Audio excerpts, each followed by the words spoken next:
And then when I finally realized that this is me and this is who I need to be, I had to shed all the other stuff that was going to be counter to it. Two bedrocks in all this stuff, and it's vulnerability and mindset. If you can be open and share what is going on with you, like you said, the resources show up. What's going on, y'all? Welcome back to the Struggle to Strength podcast, your source for real life application on how to turn your struggles into strengths in all things mind, muscle, and money.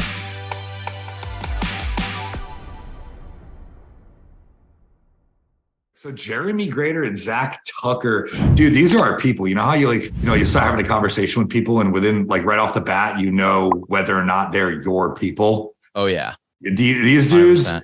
Are 100% our people, talking about the importance of, being emotionally intelligent and addressing your feelings and being vulnerable, especially as men growing up in the environment and the generation that we did, where a lot of times we were just told man up. And it takes a lot to openly discuss a lot of this stuff.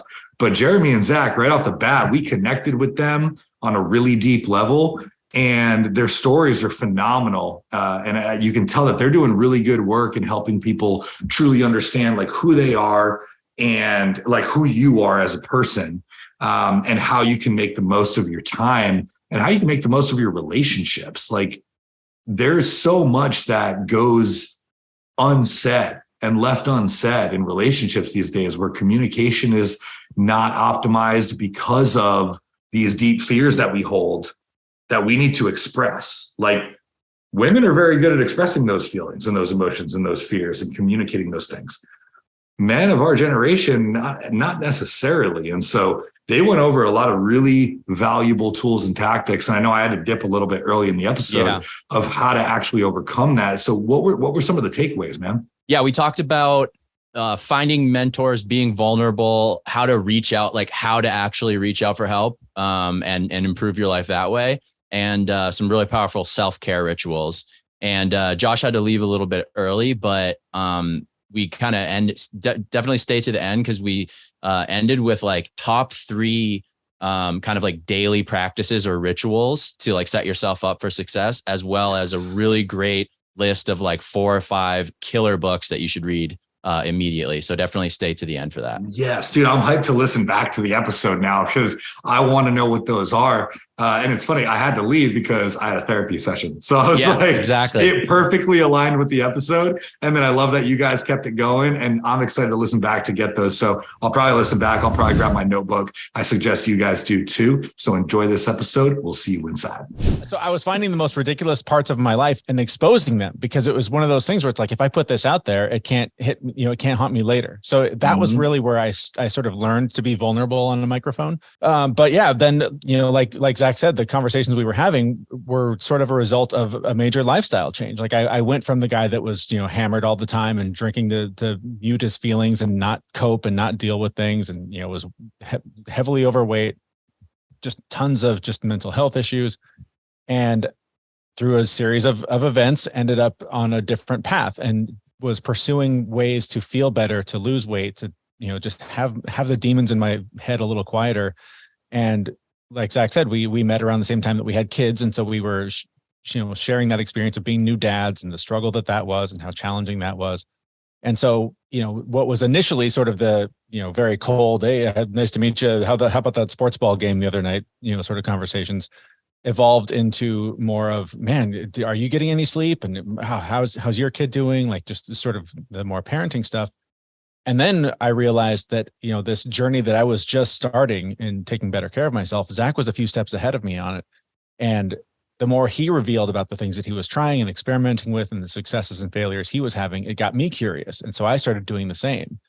And then those conversations between us became, so you fast? Oh, how does that work? Oh, you're doing keto. Tell me more about that. Like really just the sort of early things that we were doing to take better care of ourselves became the focus of most of our conversations, and the struggle to try them and what was working and what wasn't. And like Zach said, that's when he wanted to turn it into a podcast, because I'd been doing one and that one ended when my lifestyle changed. And I was terrified to be the guy on the microphone telling people, here's something you should do for your mental health, for your physical health. Here's a thing you should put in your body. Like, I was like, who am I? I'm some clown, right? I don't know how to tell people how to live their lives and what to do. But then he pointed out quickly that pretty much all of the health and wellness podcasts were doing the same thing. They would just occasionally they would bring in an expert who actually did know a thing or two to sort of validate what they were talking about. And that was where it really sparked a curiosity in me, because I was very interested in trying to learn more from experts on how to improve my life. And then through that, we found ways to be vulnerable about the struggle that we were having through the lens of these experts that help people, in a very professional way in their day jobs. And so that was sort of how this all came together, is that he convinced me that this was a good idea. And ever since then, we've been just trying to do what we can to make this a little bit less of a lonely journey for everyone else that's in a similar position that we were in. And I tell him, I told you so every time. Every single time. Yeah. He has to tell me, he told me so. Well, okay. So this is a question I had for you, Zach, is did you mention you're in, I think you said 43? Yep. 43. Okay. So Travis and I I just turned 33, I think. Yeah. 33. Sounds about right. Happy birthday. Sounds about right. You get it. Thank you. Yeah. I was like, am I 33 or 34? Anyway. So this is something I wanted to ask you is, I feel like this new generation that is like going through high school, for example, and maybe even the kids in college, they're much more emotionally intelligent from my perspective than I was at their age. Because when I was their age, I was blunting my emotions with drugs and alcohol. I was being told to man up. I was being told that men don't have emotions. They stay strong. They stay stern in the face of danger. And like all of these things. Now, I'm curious, being just a little bit further along than Travis and I are, what was it like transitioning to being more vulnerable in a generation that really was promoting like the man up, don't be a bitch, like mentality? Yeah, it was actually really hard. I know. So two things. So I think like today's generation, right, there's access to resources. And I think kids now know that they don't have to be their parents, which is the big differentiator. Like I had my dad as the example and, maybe a couple of people from the town, and that was it. But it was really hard, in the beginning, because like, so I've been sensitive. Like, I feel like I've always had like this highly sensitive self since I was a kid, and I've always fought against it. And it's, same thing, right? Oh, your arm is bleeding and the bone is sticking out. Don't cry. Just, rub some dirt on it, go take care of it. But it was really hard because, again, there was nobody else who was doing things like that. And there wasn't a ton of resources to figure out how to do it. So like, therapy was a good starting point, and that was, my safe space, and I could have these conversations, but it never translated outside of, that space. But when I was 30, I think 30-ish, I was given a team at work. It was my first time in management, and I'd never had, like direct reports or anything like that. And that's where it really started to turn around for me, because my leadership style for work has always been just like listen, and then maybe say something. But for the most part, let the other person do all the talking. And I had all these guys reporting to me, and they would unload their personal problems on me, like during these sessions. And that was, the very first time that I saw it outside of a therapist's office. And from that, I really started to realize that, the friends that I had that didn't support that kind of lifestyle, that vulnerability lifestyle, I needed to shed those. And that was really hard.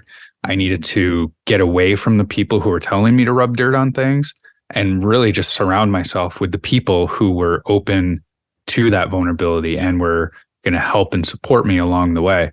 So I think that was really the hardest part, was like, I almost felt like I was like hiding in a closet about all this stuff. And then when I finally realized that this is me and this is who I need to be, I had to shed all the other stuff that was going to be counter to it. That's painful too. I mean, there's this weird thing that humans do. It's like, we know those things aren't serving us anymore, but it's still hard to let them go because they're familiar and they're comfortable. Oh yeah. And yet you surround yourself and you end up, being in an environment that promotes what does make you feel good. It's almost like this weird toxic trait where we kind of miss a little bit of who we used to be, because you are becoming a new person. And even Travis and I experienced this. I mean, our relationship is much more vulnerable. We have much more intelligent and constructive conversation than we ever did in college when we were just running around like animals.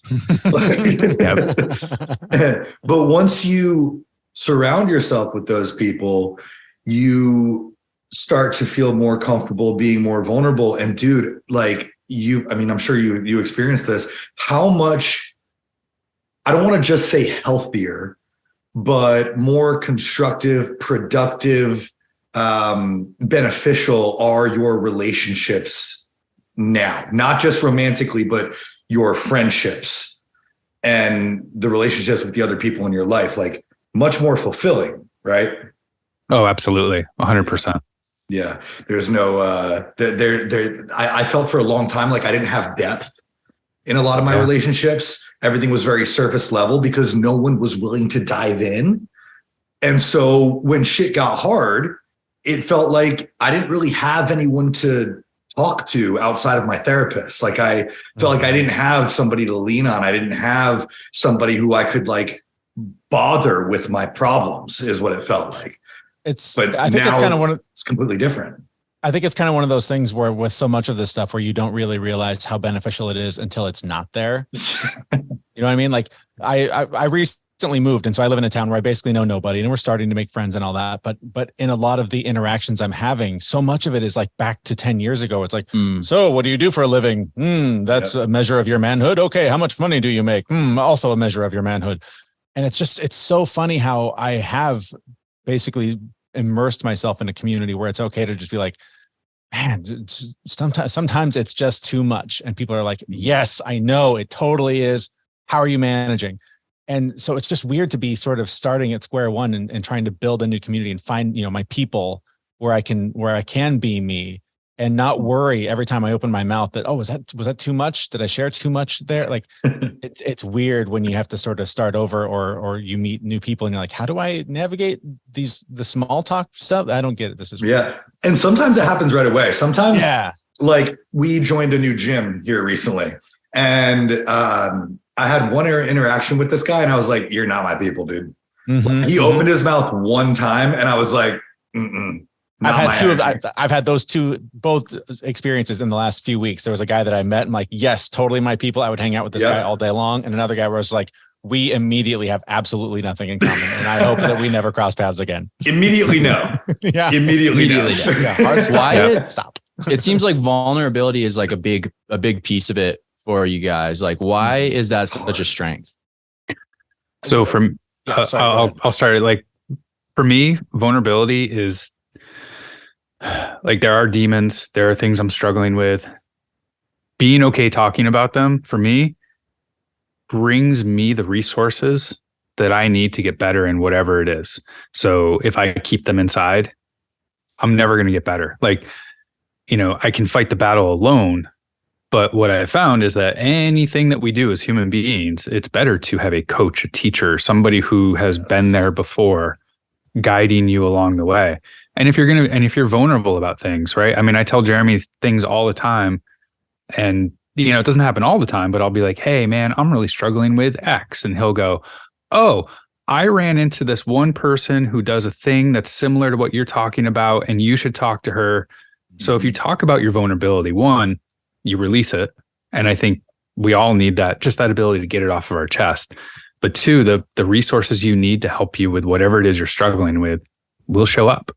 And sorry, Jeremy, I totally cut you off, but you totally said everything I was going to say. But just to amplify, I spent 30 years not doing that. I spent all that time stuffing everything down, not saying anything out loud, not acknowledging my feelings, and that led to 70 extra pounds, drinking my feelings away, not having any real authentic connection with people. Like, so yeah, I mean, I cannot express how important. I mean, there's sort of two bedrocks in all this stuff, and it's vulnerability and mindset. Like if you can be open and share what is going on with you, like you said, the resources show up and it stops taking up free space in your body and goes away. And then all of a sudden, like magic, resources show up to help you through whatever that thing is.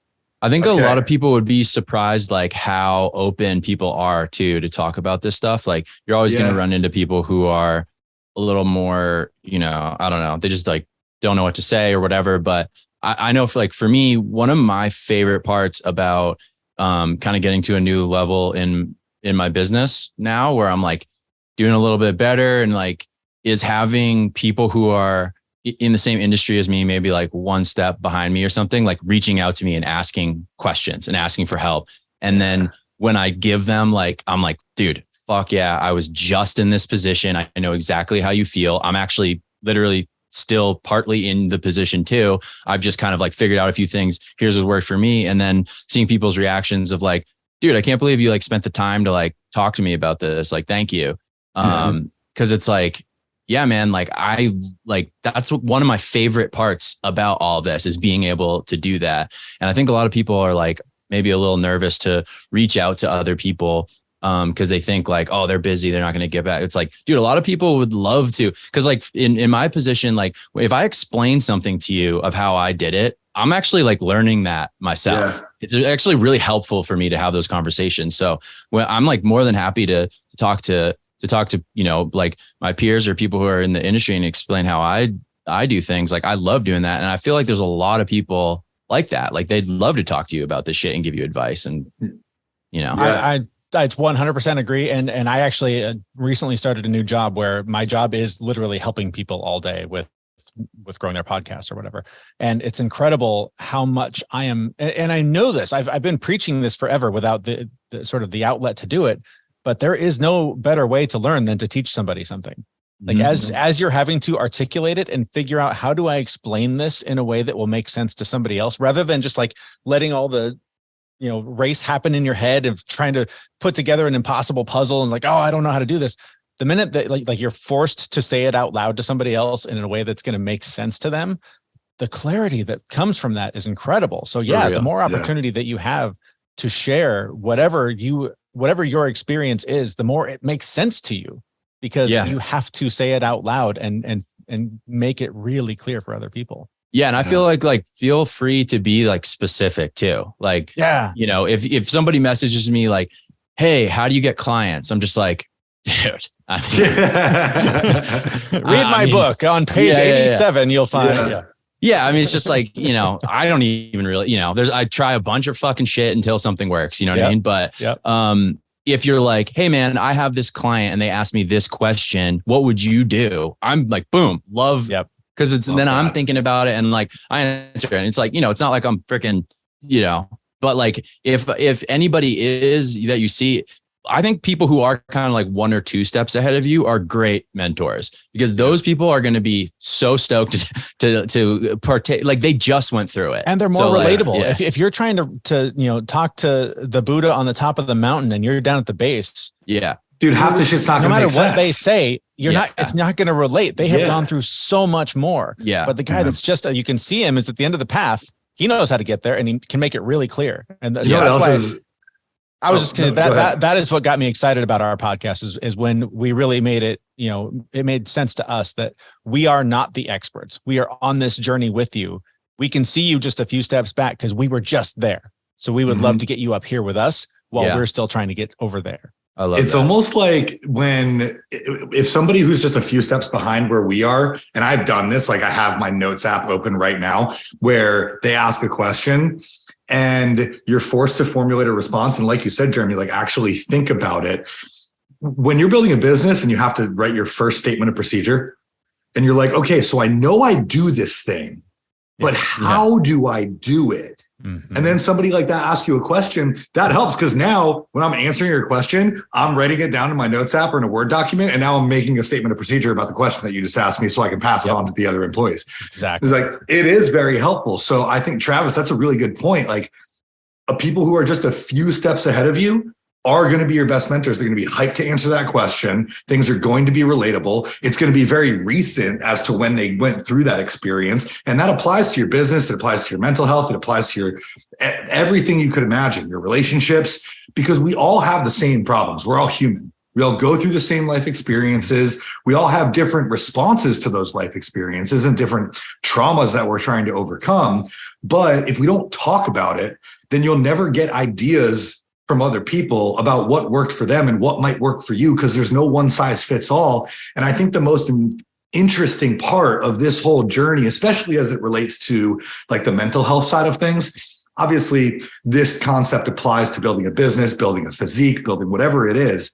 But what they didn't, and I say they as in like therapy and the generations that came before me, what I was not prepared for was that when you start to work on yourself, especially in a mental health capacity, and you start to do a little bit of that shadow work and you open up space and you clear a path for a little bit of vulnerability and a little bit more deep work, and you create that space inside your body, holy shit, the amount that comes up after that, I was not prepared for. So I was thinking going into my mental health journey, like, hey, I have these few things that I'm going to work on. Cool. No big deal. And then all of a sudden you're like, holy shit, I have so much more to work on than I thought I did. Yeah. And it can be overwhelming.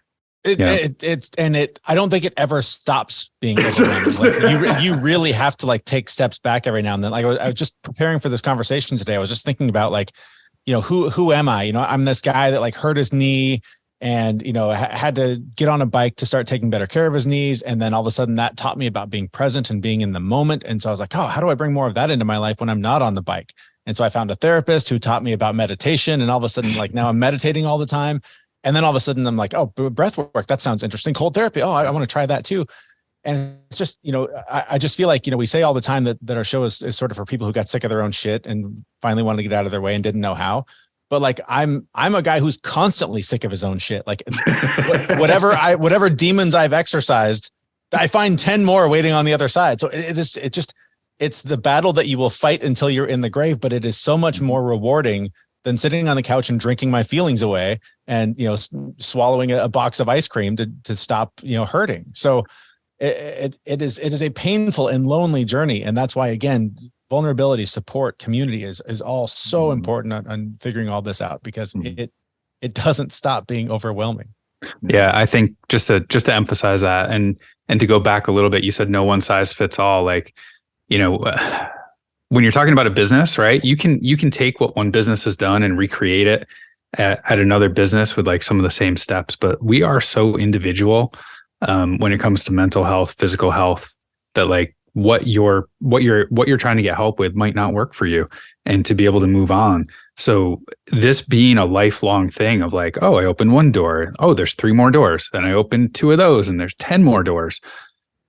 Like that's something that like we all just need to be comfortable with, that there's always going to be more. There's always going to be, the thing that you're trying that doesn't work for you, that worked for 100,000 other people, but it doesn't work for you. But you have to keep trying, finding the next thing. So to Jeremy's point, like this is a struggle. This is a hard thing to do, going down this road to be better people.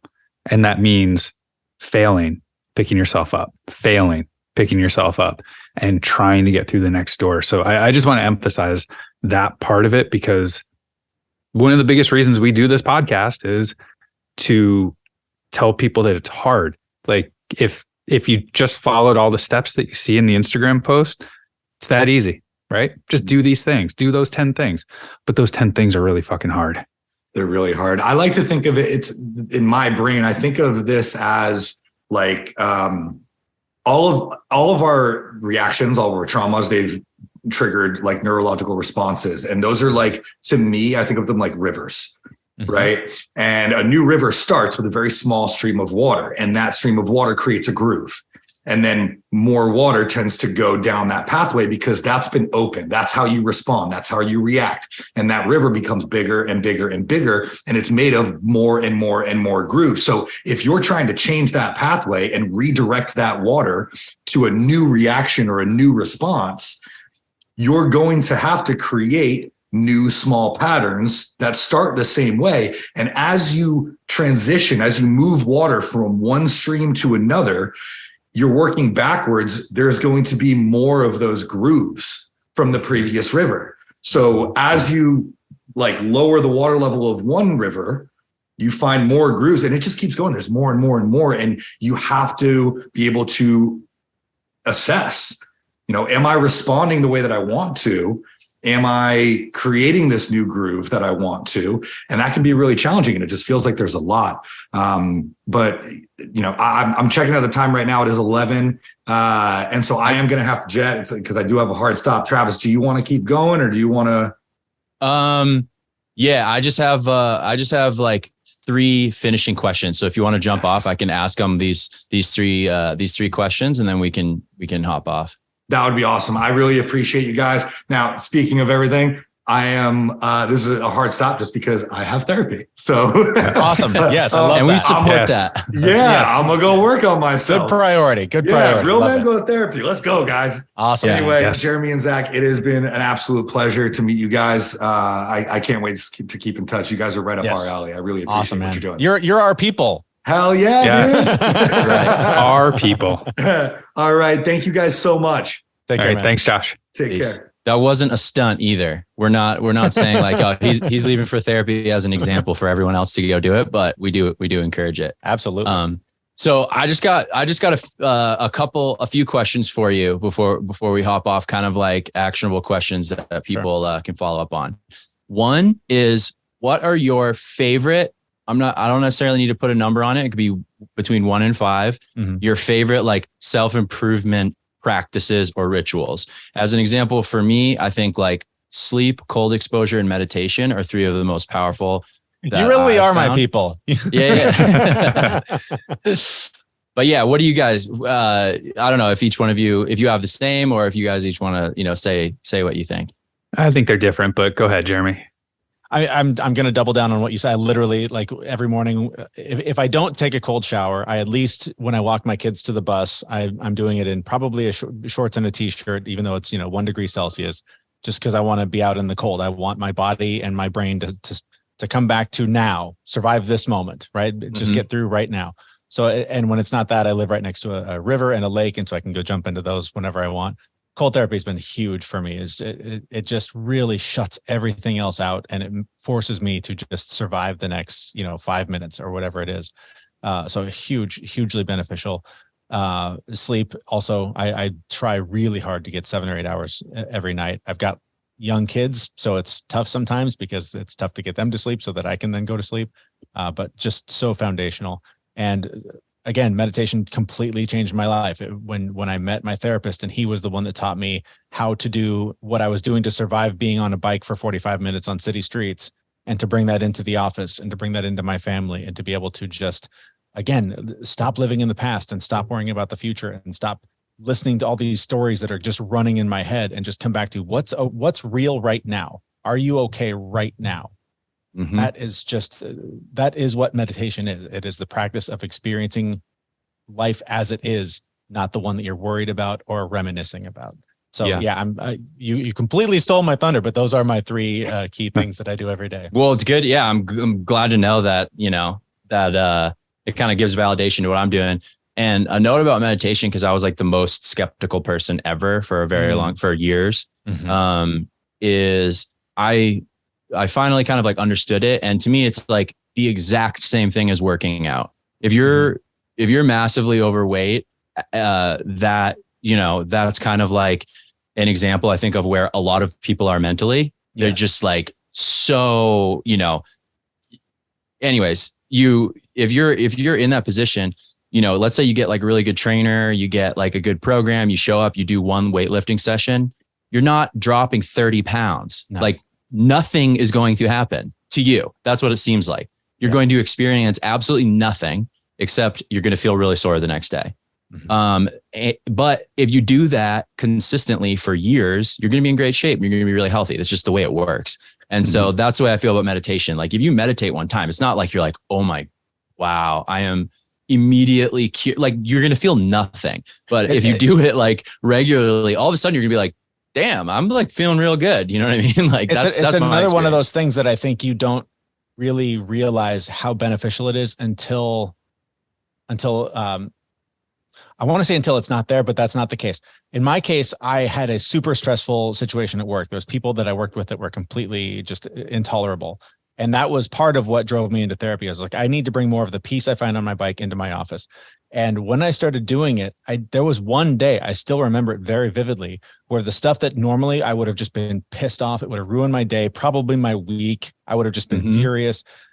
There was this moment where I just literally felt it roll off my back. And I was like, oh, So awesome. That's what this is. Oh my God. Right. You don't know it when you're sitting there on the cushion and you're bored and you're like, oh, this is hard. How am I going to sit still for 10 minutes? I can't stop the thoughts, blah, blah, blah. But then all of a sudden there's that moment where you're like, oh, this is what I've been training for. I just ran the race and I won.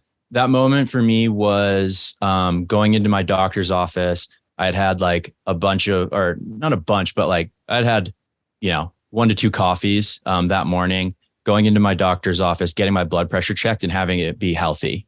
And every time I had been in the doctor's office, for years before that, it was like elevated. And I was like, what? Wait a minute. You know what I mean? He's like, I was waiting because it gives me a lot of anxiety thinking about like, damn, if it's like I'm healthy, I exercise, but I have high blood pressure. Like, what the fuck is going on? It has to be mental. Like, that's the only piece. Yep. Like literally, I'm in good shape. I do cardio every day. Low level. Like I do everything. I eat well. I do everything. And so I think it has to be like a mental thing. And I started doing kind of like this morning ritual, which is like sauna, meditation, and then a cold shower, basically. And I was doing that for a while, and then I got my blood pressure, after doing that for months, got my blood pressure tested at the doctors and like other times, and it's been like 120/80. And awesome. That's really the only, so for me, it was like seeing it, a physical representation. I'm like, oh, damn, this is legit. Cause I don't even really feel like anything was happening, but it totally was, you know what I mean? So and don't take our word for it. There's plenty of science. You can see all the data that says physiologically, just shutting the fuck up for a minute and sitting on a cushion, it changes you physiologically. So yeah, it's life changing. Yeah. I mean, I feel like your brain is kind of like a supercomputer.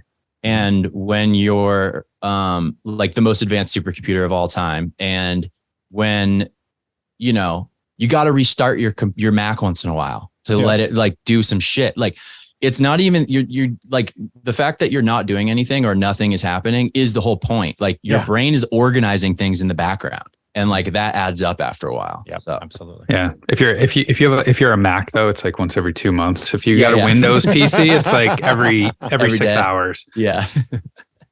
How about you? How about you, Zach? Yeah, I was just about to jump in there because meditation is on my list, but I do it a little bit differently. So I can't sit still. I have so much anxiety, and I haven't been able to squash it to the point where I can sit still and meditate quietly. So I choose yoga. So I'm actually moving, but I'm meditating at the same time. Like it's my moving meditation. So for me, the person who's really anxious, and to anyone who's listening that says, I can't sit still for 10 minutes, go try yoga. Like it'll kick your ass. Like if you go to a good class, like it's a good physical workout. But if you listen to the teacher and breathe when they say to breathe and focus on just your breath through the whole practice, you literally just moving meditated for an hour. So that's on my list as like has to happen. I am one of those crazy people. I get up at 4:30 every morning and I go straight to the gym and I move my body. I go to a CrossFit gym and I love the varied workout that they have. So like it's different every day. It's always different muscle groups, but moving your body is so important. So especially with me, with my anxiety, like I just need to get to a base level. I got to move it. And if, going to the gym is not your thing, go for a walk, do something that you can do, but moving your body every single day. And then, what you put in your mouth is literally fuel for your body. Like, I love good ice cream. I love potato chips. I love the crunchiness of them. But, for me, I really do spend a lot of my day thinking, what am I about to put in my mouth? How am I going to feel tomorrow? How is this going to fuel me for tomorrow? So, moving my body, moving meditation, and what am I putting in my mouth? Those are kind of my 3 big things for my baseline. There's hundreds of other things that I do every day, but, cold showers in there. Cryotherapy. I love the negative 240 degree 3-minute chamber. Oh yeah. I need to try that. I haven't done that yet, but it is pretty life altering. Like the last minute at negative 240 degrees Fahrenheit, you start questioning your life choices. Yeah, I bet. Yeah. I mean, the cold's another thing for me. It's like whenever I do it in the morning, it's just like the best way to wake up. I mean, I feel amazing, all morning, and that kind of extends like throughout the day. I found I need less caffeine to wake up, all of that stuff. And then it's just like that first like shock where you're just like, oh, fuck this. And then you just kind of like breathe through it. Like that is the same mentality you need when like someone cuts you off on the highway or something's not going your way or you lose a deal at work or whatever. Like you got to be able to like have that mentality of just like, all right, I'm just going to sit in this for a second and like move on. And so it's like, those little things like each day I think are huge. Absolutely. Yeah. Last question before I got a jet as well. Favorite book? What's your favorite book? You should have asked that at the beginning to give us half an hour to think about it. Yeah. Doesn't have to be your favorite book. I don't want to put that kind of pressure on you, but what is like, 1 to 3 books that you highly recommend for people who want to, work on themselves or improve their lives? I have a couple that come to mind immediately. And one is anything Ryan Holiday's ever written, but particularly The Obstacle is the Way is completely changed. And not only did the book change my life, that literally the title is something that's what I live by is whenever something gets hard, that title pops into my head. And I'm like, this is hard because this is the way I'm supposed to be going. Let's find our way through this. Nice. The other one, just in terms of, I talked a lot about sort of relying on alcohol to manage my feelings and things in the past. A guy that we interviewed early in our podcast journey on this show, his name's Johan Hari. He wrote a book called Lost Connections. And it is all about how we substitute connection for all of this other bullshit in our lives, whether it's social media, alcohol, drugs, sex, whatever. And he really gets into the idea that the opposite of addiction is not sobriety, it's connection. When you have connection with other people, real, true, authentic connection with other people, you don't need those vices in the same way. So that it just completely changed my perspective on depression, on addiction, on all of these different things. So those two authors, Johan Hari and Ryan Holiday, the work that they've done has massively influenced my life. So I would recommend those to anyone. Love that. Yeah. My one of my favorite books that I've probably read 10 times now is Mindset by Carol Dweck.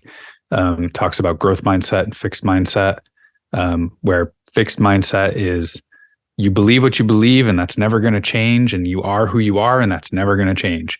And then there's growth mindset where it's, you can change all of these things. You can be a totally different person. And it just really, it's the basis for understanding how we as human beings can go through all of these changes and become different people. And then my second pick, this one's a little controversial, but I like The 4-Hour Body by Tim Ferriss. Okay. The content is good. Like it's not all useful for me, but what's really important about that book for me is that it's like the 80-20 rule, where like a lot of these things that we're trying to do, we want to be perfect, like we talked about earlier. And you don't have to be perfect. Like 80% is good enough. So what's the bare minimum of energy that you need to expend to get 80% of the results? And just be happy with that. So like, and that applies to mental health, physical health, your eating, right? You like eating 80-20 is really great. So like the mentality of that book where it's like, hey, what's the shortest path you can get to whatever your goal is? Do that. And of course, there's a whole bunch of really good things in there on like, an eating style and like what you can do, physically and mentally. But I just love that mindset of, hey, we can do these things and it doesn't have to be perfect. It can be messy. So what can you do that's 20% that's going to get you 80% of the results? That's great. Awesome. That's a great place to leave it, guys. I super appreciate you coming on. Thanks for chatting with us. And we'd love to stay in touch. So you guys want to give yourself the plug where, we know you got the podcast. Where can people find you? Social media, that sort of thing. We'll have it all linked in the show notes, but give yourself the plug. Yeah, of course. Our website is thefitmess.com. We mentioned Ryan Holiday. We actually had him on the show. If you want to hear our interview with him, it was episode 108. So you can find that at thefitmess.com/108. Otherwise, we are everywhere on social media under @FitMessGuys. So, TikTok, Twitter, Instagram, whatever you're on, just look us up @FitMessGuys. And yeah, we'd love to connect and obviously stay in touch with you guys. Thank you so much for the opportunity. For sure. Yeah. Awesome. Well, thanks everyone for tuning in to another episode, and we will see you next week.